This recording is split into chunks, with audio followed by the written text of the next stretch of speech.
Hello friends, welcome back. അപ്പോൾ ഇന്ന് ഞാൻ വന്നിരിക്കും ലോബിയ പുലാവിൻ്റെ വീഡിയോ ആയിട്ടാണ് വന്നിരിക്കും. ഇത് 1 പോട്ട് മേലെ നമുക്ക് ചൂടൊക്കെ ഇല്ലേ, ഇപ്പോൾ നമുക്ക് ഒത്തിരി നേരം നമുക്ക് കടുക്കളൊന്നും കുത്തിയിരിക്കേണ്ട ആവശ്യമൊന്നുമില്ല. പെട്ടെന്ന് നമുക്ക് റെഡിയാക്കി എടുക്കാവുന്നേ ഉള്ളൂ. ഇതിൻ്റെ കൂടെ കുറച്ച് തൈരോ അച്ചാറോ പപ്പടമൊക്കെ ഉണ്ടെങ്കിൽ സുഖമായിട്ട് നമ്മൾ ഒരു നേരത്തെ ആഹാരം കഴിച്ച് തീർക്കാം കേട്ടോ. അപ്പോൾ നമ്മൾ തീർച്ചയായും ട്രൈ ചെയ്ത് നോക്കണേ.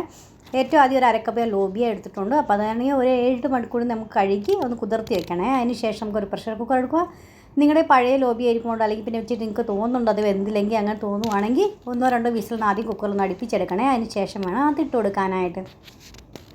ഇനി ഒരു കുക്കർ എടുത്തിട്ടുണ്ടെങ്കിൽ നമുക്ക് 3-4 ടേബിൾ സ്പൂൺ എണ്ണ ഒഴിച്ച് കൊടുക്കാം, ജീരകം ഇട്ട് കൊടുക്കാം, പിന്നെ വെളുത്തുള്ളി ചെറുതായി അരിഞ്ഞത് 5-6 അതും ഇട്ട് കൊടുക്കണം. അതിനുശേഷം 2 സവാള നീളനെ അരിഞ്ഞതും പിന്നെ 2-3-4 പച്ചമുളകും കീറി അതും ഇട്ട് കൊടുക്കാം. 2 തക്കാളി ചോപ്പ് ചെയ്ത് അതും ഇട്ട് കൊടുക്കാം. തക്കാളിയെല്ലാം നന്നായിട്ടൊന്ന് വെന്ത് വന്ന് കഴിയുമ്പോൾ അതിന് ശേഷം നമുക്ക് മസാല ഇട്ട് കൊടുക്കാം. അതിന് ടേസ്റ്റിനനുസരിച്ച് ഉപ്പിട്ട് കൊടുക്കണേ നിങ്ങൾ. എന്നിട്ടൊക്കെ 1/2 ടീസ്പൂൺ മഞ്ഞൾപ്പൊടി, 1/2 ടീസ്പൂൺ മുളക് പൊടി, 1 ടീസ്പൂൺ മല്ലിപ്പൊടി, 1 ടീസ്പൂൺ നമുക്ക് ഗരം മസാല ഇട്ട് കൊടുക്കാം. നന്നായിട്ട് ഇതെല്ലാം സോട്ട് ചെയ്തെടുക്കാം. ലോ ഫ്ലെയിമിൽ വെച്ചിട്ട് വേണേ ചെയ്യാനായിട്ട്. ഒന്നും കരിഞ്ഞു പോകാൻ സൂക്ഷിക്കണം. അതിന് മുന്നേ ഞാൻ 1.5 കപ്പ് ബാസ്മതി റൈസ് കഴുകി കുതിർത്തി ഒരു അരമണിക്കൂറത്തേക്ക് വെച്ചിട്ടുണ്ടായിരുന്നു. അപ്പോൾ അതും അതിനകത്ത് ഇട്ട് കൊടുക്കാം. അതിന് ശേഷം നമുക്കാണെങ്കിൽ ലോബിയ കുതിർത്തി വെച്ച് അതും അതിനകത്ത് ഇട്ട് കൊടുത്തിട്ടുണ്ട്. എൻ്റെ വെന്ത് കിട്ടിയിട്ടുണ്ടായിരുന്നു കേട്ടോ. നിങ്ങളുടെ അത് വെന്ത് കിട്ടിയില്ല നിങ്ങൾക്ക് സംശയം തോന്നുവാണെങ്കിലൊന്ന് വിചാരിച്ച് ഞാൻ പറഞ്ഞതാ.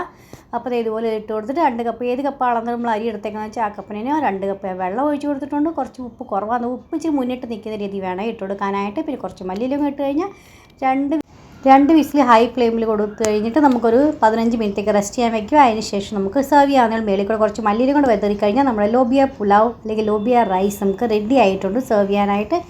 നിങ്ങൾ തീർച്ചയായും ട്രൈ ചെയ്ത് നോക്കി നിങ്ങൾക്ക് എങ്ങനെയാണ് ഇഷ്ടപ്പെട്ടോ ഇല്ലയെന്ന് അറിയിക്കുക. ഇഷ്ടപ്പെട്ടെങ്കിൽ പറയുന്നതുകൊണ്ട് ലൈക്ക് ചെയ്യാനും ഷെയർ ചെയ്യാനും സബ്സ്ക്രൈബ് ചെയ്യാനും മറന്നുപോലെ.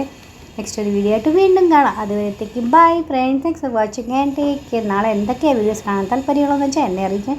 തീർച്ചയായും നിങ്ങൾക്ക് വേണ്ടി ഞാൻ കൊണ്ടുവരുന്നത്. നെക്സ്റ്റ് ഒരു വീഡിയോ ഞാൻ കേരളത്തിൽ വെച്ചായിരിക്കും കാണിക്കുന്നത്. അപ്പം എന്നെക്കൊണ്ട് പറ്റാവുന്ന രീതിയിൽ പറ്റുന്ന വീഡിയോസൊക്കെ ഞാൻ എടുത്ത് ഇടാൻ ശ്രദ്ധിക്കാം കേട്ടോ. അപ്പം നല്ലൊരു അടിപൊളി വീഡിയോ ആയിട്ട് വീണ്ടും കാണാം. By friends, thanks for watching.